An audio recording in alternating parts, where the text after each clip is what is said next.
Hai kawan pajak, selamat datang di podcast Edukasi Perpajakan KPP Pratama Pangkal Pinang. Jangan lupa subscribe dan nyalakan loncengnya.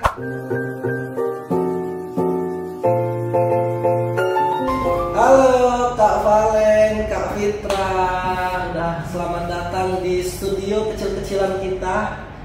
Ya mudah-mudahan akan jadi besar-besaran studio ini nanti ya. Makanya mungkin buat teman-teman kawan pajak jangan lupa like, komen dan subscribe YouTube kita ya, KPP Pratama Pangkal Pinang. Oke, seperti yang udah disebutkan di opening tadi, kita mau langsung aja di sini dalam rangka edukasi perpajakan, tapi kali ini spesifik kita khusus bahas kewajiban perpajakan instansi pemerintah, ya bendahara instansi pemerintah.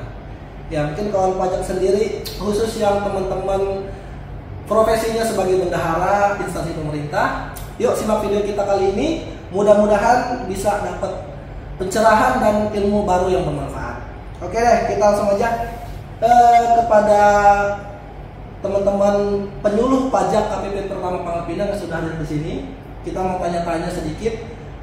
Kita juga sudah rangkum beberapa pertanyaan-pertanyaan yang paling sering ditanyakan, paling sering muncul ketika kita ketemu dengan bendahara instansi pemerintah. Di sini udah aku rangkum ya. Siap-siap ya kakak-kakak penyuluh pajak ya. Pasti di sini kita bisa bongkar semua lah pasti ya. Oke, langsung aja nih. Kita ke pertanyaan yang pertama. Nah, instansi pemerintah. Kalau dalam aturan perpajakan sendiri, apa sih Kak? Instansi pemerintah itu yang seperti apa? Disebutkan di aturan itu. Iya, oke. Halo kawan pajak semua, jadi instansi pemerintah itu menurut PMK ya, berdasarkan PMK 59, PMK 03 tahun 2022. Jadi instansi pemerintah itu adalah yang melaksanakan kegiatan pemerintahan dan memiliki kewenangan dan tanggung jawab atas penggunaan anggaran. Nah, berdasarkan PMK tersebut ada 3 nih instansi pemerintah. Ada instansi pemerintah pusat, instansi pemerintah daerah, dan yang ketiga adalah instansi pemerintah desa. Contohnya, kalau instansi pemerintah pusat seperti Kementerian Keuangan, Direktorat Jenderal Pajak itu instansi pemerintah pusat. Kemudian instansi pemerintah daerah itu seperti meliputi kabupaten, pemkot atau pemerintah provinsi ya. Nah, untuk instansi pemerintah desa sendiri itu contohnya adalah yang memiliki kewenangan atas dana desa, misalnya desa beruas atau desa-desa lain di seluruh Indonesia. Jadi gitu Mas Bowo. Gitu ya, instansi pemerintah ya. Iya. Ya kurang lebih di aturan itu sama lah seperti pengertian pada umumnya ya. Iya. Oke, mungkin cukup jelas ya kawan pajak ya apa yang telah disampaikan Kak Fitra tadi. Ya, kita langsung aja ke pertanyaan berikutnya. Nah, ini juga nih, ini pertanyaan yang lumayan sering muncul. Instansi pemerintah itu berarti harus memiliki NPWP ya? Ya, benar sekali Mas Bowo. Jadi instansi pemerintah itu wajib memiliki NPWP. Wajib mendaftarkan diri apabila belum memiliki ber-NPWP. Oh iya, berarti nah buat kawan pajak kalau memang ada instansi pemerintah di mana kawan pajak bekerja di sana atau kawan pajak sendiri selaku bendaharanya, dipastikan bahwa instansi yang bersangkutan telah memiliki NPWP. Karena NPWP itu sarana utama ya untuk pemenuhan kewajiban perpajakan. Ya cukup jelas ya kawan pajak ya. Mungkin kita, nah ini ada lagi pertanyaan, ini agak berat sedikit nih kakak-kakak penyuluh pajak. Tapi saya yakin pasti bisa diberikan pencerahan. Boleh nggak sih dijabarin sedikit apa aja kewajiban wajib pajak instansi pemerintah itu? Nah, kalau kewajiban instansi pemerintah itu sebenarnya gampang Mas Bowo. Ada 3M. 3M? Iya benar. Kalau di prokes COVID kita mengenal 3M juga iya, ya. Ada 3M yang juga. pertama memakai masker, cuci tangan dulu cuci ya, tangan. cuci tangan, terus memakai masker, kemudian menjaga jarak. Nah, Itu 3M di untuk COVID. Tapi kalau di pajak juga ada yang namanya 3M untuk instansi pemerintah. Wah, instansi pemerintah ada 3M 3M juga. Apa Pertama itu? itu adalah memungut atau memotong pajak dari lawan transaksi. Dari rekanan ya? Iya, dari Oke. rekanan maupun dari para pegawai. Kemudian yang kedua itu adalah menyetor pajaknya tadi yang udah dipungut ke kas negara. Setor. Iya. Dan yang ketiga adalah melaporkan perpajakannya tadi ke dalam SPT namanya. Lapor. Iya, lapor. Jadi 3M. 3M. Memotong atau memungut, menyetor, kemudian melaporkan. Memotong atau memungut, menyetor, lalu melaporkan. Simple ya? Iya, benar. Cuma 3 kewajibannya. Tapi apakah sesimpel itu? Nah, pertanyaannya itu menarik ya? Iya, menarik sekali. Oke, dan nanti perlu tanggapan dari para teman-teman bendahara. Oke, ya. Ya kurang lebih secara umum seperti itu ya Pak. Iya. Nanti mungkin sambil jalan kita akan masuk juga ke situ juga nanti ya, gimana sih? Apakah benar sesimpel itu? Oke, terima kasih nih Kak Valen. Kita lanjut lagi ke pertanyaan berikutnya. Ya, kakak-kakak penyuluh pajak, tadi sudah disampaikan bahwa salah satu kewajibannya yaitu memotong dan memungut. Iya. Yang 3M tadi ya. Apa aja yang dipotong dan dipungut itu? Iya, baik. Jadi kawan pajak semua, dia ada 2 ya jenis pajaknya. Yang pertama adalah pajak penghasilan dan yang kedua adalah pajak pertambahan nilai atau PPN. Jadi kita bahas satu persatu dahulu ya. Kita bahas pajak penghasilan dulu ya Mas Bowo Pajak ya. penghasilan boleh. Jadi yang PPh ini terbagi menjadi beberapa pasal. Yang paling familiar adalah seperti pertama PPh pasal 21. Jadi PPh pasal 21 ini adalah terkait pemotongan atas penghasilan yang dibayarkan oleh pemberi kerja kepada orang pribadi, sehubungan dengan pekerjaan, sehubungan dengan jabatan, jasa atau lain sebagainya. Contohnya nih, kita sebagai pegawai digaji ya, diberi gaji, nah itu dipotong PPh 21-nya. Itu untuk PPh 21. Kemudian yang berikutnya adalah PPh pasal 22. PPh pasal 22 ini juga sering nih kawan pajak bendahara pasti sering nih untuk terkait pembelian barang kena pajak. Jadi PPh 22 ini pemungutan yang dilakukan sehubungan dengan pembelian barang. Simpelnya itu. Khusus Jadi, oleh instansi pemerintah. Iya, betul. Jadi kalau misalnya beli barang itu berarti PPh pasal 22. Jadi bendahara nanti memungut PPh pasal 22. Nah, tarifnya itu 1,5% jika memiliki NPWP, jika rekanan memiliki NPWP. Jika tidak memiliki NPWP, tarifnya menjadi naik 200% atau menjadi 3%. Kemudian ada beberapa yang tidak dilakukan pemotongan nih Mas Bowo untuk PPh pembelian barang yang tidak dipungut PPh 22. Contohnya apa? Misalnya pembelian barang dengan kartu kredit pemerintah, kemudian pembelian BBM, pelumas, benda pos, air dan lain-lain.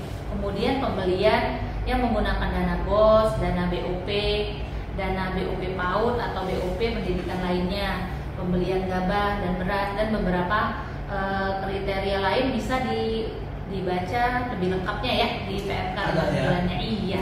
Jadi PPh 22 itu adalah atas pembelian barang oleh instansi pemerintah, tapi nggak semua pembelian barang. Iya, betul. Ada yang dikecualikan nih. Tadi di PMK 59. Oke. Berarti lebih lengkapnya, lebih detailnya, lebih enak dibaca di situ juga ya. Oke, ada lagi Kak Fitra? Selain PPh yang tadi disebutkan Kak Fitra? Nah, untuk selanjutnya itu teman-teman ada namanya PPh pasal 23. Pasal 23. Iya, pajak penghasilan ini dikenakan atas dividen, royalti, hadiah, jasa maupun sewa yang Mas Bowo. Misalkan di kantor Mas Bowo melakukan penyewaan kendaraan ke suatu tempat dari kota A ke kota B. Nah, atas sewa kendaraan tadi itu dikenakan PPh pasal 23, tarifnya itu 2%. Sama ya, PPh 23 untuk sewa ya. Iya, Cuma bedanya ini dipungut ya. Dipotong oleh instansi pemerintah. Benar. Selanjutnya itu ada PPh pasal 15. Nah, ini tuh dikenakan atas industri yang bergerak di bidang pelayaran, penerbangan internasional maupun di dalam negeri, Mas Bu.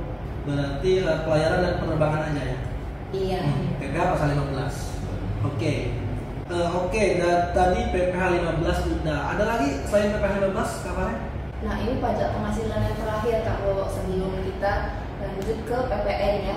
Nah, yang terakhir itu adalah PPh pasal 4 ayat 2, yaitu penghasilan final yang dikenakan atas sewa tanah dan atau bangunan, pengalihan hak atas tanah dan atau bangunan, hadiah undian, usaha, dan yang terakhir itu usaha jasa konstruksi.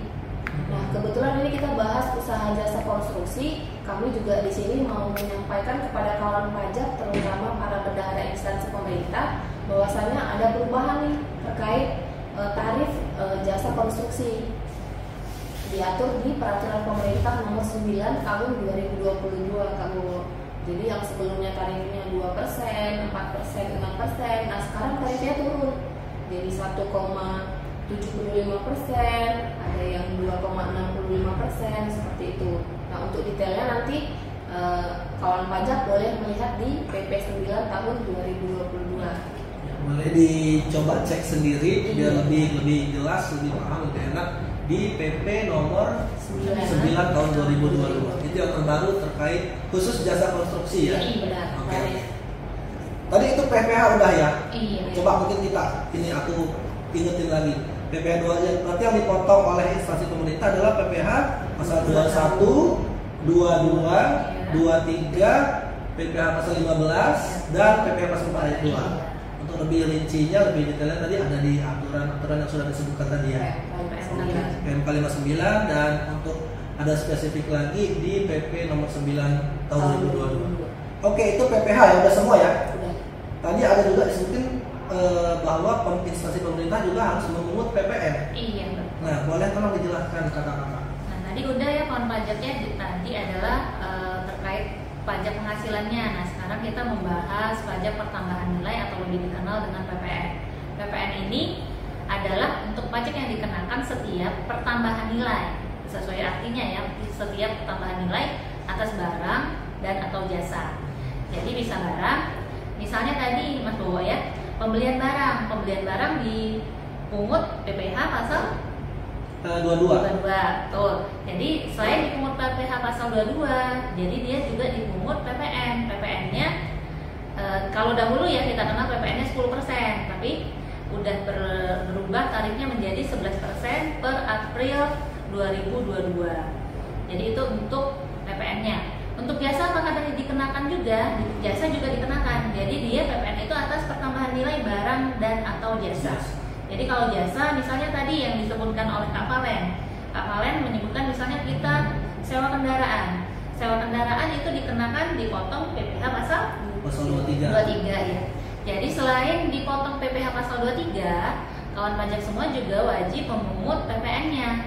PPN-nya yang tadi tarifnya 11% per April 2022.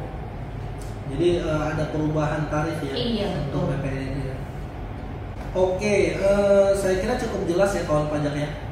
Selain itu tadi terkait pemotongan dan pemungutan, ada lagi yang mau disampaikan oleh kakak-kakak? Jadi ada batasannya nih Mas Bowo. Jadi khusus untuk pembelian ya, pembelian barang kena pajak. Jadi untuk pembelian barang kena pajak tadi kita kena dipungut PPH pasal 22 ya. Betul. Jadi selain PPH dipungut PPH pasal 22, jadi dipungut juga PPN-nya ya kawan pajak semua. Jadi ada batasannya. Jika wajib dipungut PPN itu jika belanjanya di atas 2 juta dalam satu faktur atau satu invoice atau satu kwitansi kita menyebutnya. Nah, jika pembelanjaan barang kena pajak tersebut di bawah 2 juta, itu bahasanya tidak wajib pungut. Tidak wajib pungut ya Bapak dan Ibu kawan pajak, bukan tidak dikenakan PPN. Jadi PPN-nya tetap terhutang, hanya saja mekanisme pemungutannya. Bendahara boleh memilih tetap memungut kemudian menyetorkannya, atau rekanan sendiri nanti yang akan menyetorkannya, membayarnya. Oh, berarti khusus PPN sendiri kalau transaksi oleh bendahara pemerintah itu ada batasan tadi ya? Iya. Batasannya berapa tadi Kak? 2 juta 2 rupiah juta, ya, untuk pembelian barang ya. Khusus pembelian barang? Iya. Jadi kalau misalnya untuk pembelian jasa itu tidak ada batasan. Oke, tadi udah dijelasin terkait pemotongan dan pemungutan. Mungkin ada lagi yang mau disampaikan oleh kakak-kakak? Iya. Jadi kawan pajak semua perlu diperhatikan ya, untuk misal pemungutan PPN itu tidak dipungut PPN jika transaksinya atas transaksi tersebut di paling banyak 2 juta ya, paling banyak ya, nominalnya 2 juta. Nilai transaksi itu 2 juta. Iya, 2 juta. Dan misalnya transaksi tersebut di atas 2 juta tetapi misalnya terpecah-pecah nih invoice-nya atau bukti bayarnya, itu juga tidak dilakukan pemungutan PPN. Seperti itu. Kemudian yang berikutnya adalah jika pembelanjaan tersebut menggunakan kartu kredit pemerintah. Kemudian untuk pembelian BBM tadi ya. Kemudian juga untuk misalnya dengan penyerahan terhadap perusahaan jasa telekomunikasi. Kemudian ada beberapa yang lebih detail lagi bisa dibaca di PMK 59 tahun 2022. Ya, itu berarti ada hal yang perlu diperhatikan ya. Iya. Sebagai instansi pemerintah ternyata ada batasan transaksi yang wajib dipotong atau dipungut, dan kalau di bawah batasan itu berarti nggak wajib oleh pemerintah. Benar. Oke deh. Untuk lebih lengkapnya, lebih jelas lagi ada tadi di aturan itu ya Kak ya. Oke, lagi-lagi boleh silakan lebih bagus lagi kalau teman pajak membuka juga, membaca juga terkait aturan detailnya di PMK 59 tahun 2022. Oke, ini cukup menarik ya, dan juga saya kira tadi cukup jelas. Terima kasih ini Kak Fitra dan Kak Valen. Coba ya, masih ada lagi nggak kita cek nih? Ada lagi nggak pertanyaan yang sering muncul nih dari instansi pemerintah? Nah, kita coba lanjut lagi ya, kawan pajak.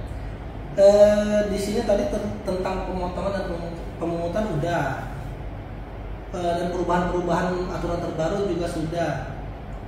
Nah, di sini ada juga nih terkait kode billing. Nah, kode billing untuk seperti itu ini biasanya masih ada nih yang sering salah jadi APBK. Untuk menghindari itu, ada nggak yang mau disampaikan kepada teman-teman khususnya instansi pemerintah terkait kode billing? Silakan, siapa yang mau menjawab nih? Kalian silakan Kak. Terkait kode billing, kebetulan di PMK 59 ini kamu ada perubahan untuk PPN, khusus PPN saja. Jadi yang sebelumnya kode billing itu disetorkan atas nama NPWP rekanan. Nah, sekarang sejak 1 Mei 2022 kode billingnya itu disetorkan atas nama instansi pemerintah sendiri. Iya. Jadi tidak lagi atas nama rekanan. Jadi yang sekarang itu tadi kan ada PPH, beberapa PPH Kak nih ya, beberapa PPH, terus ada PPN.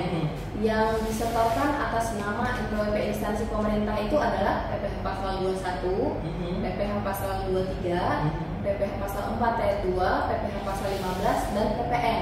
Jadi yang kelima itu disetorkan atas nama instansi pemerintah. Jadi peraturan barunya terkait kode billing itu ya? Iya benar. Dan yang masih pakai nama rekanan berarti adalah PPH pasal 22. Hanya itu aja ya? Iya, sampai saat ini hanya itu aja. Berarti yang dulunya PPN dan PPN 22 ya. Nah, ini berarti cukup jelas. Terima kasih juga nih Kak Valen. Cukup jelas ya kawan pajak ya, bahwa memang sering terjadi kesalahan tuh yang seperti itu. Kadang teman-teman instansi pemerintah hanya karena salah menyetorkan atas nama siapa di kode billing, jadinya mau PBK. Malah PBK sendiri prosesnya sesuai aturan paling lama 30 hari.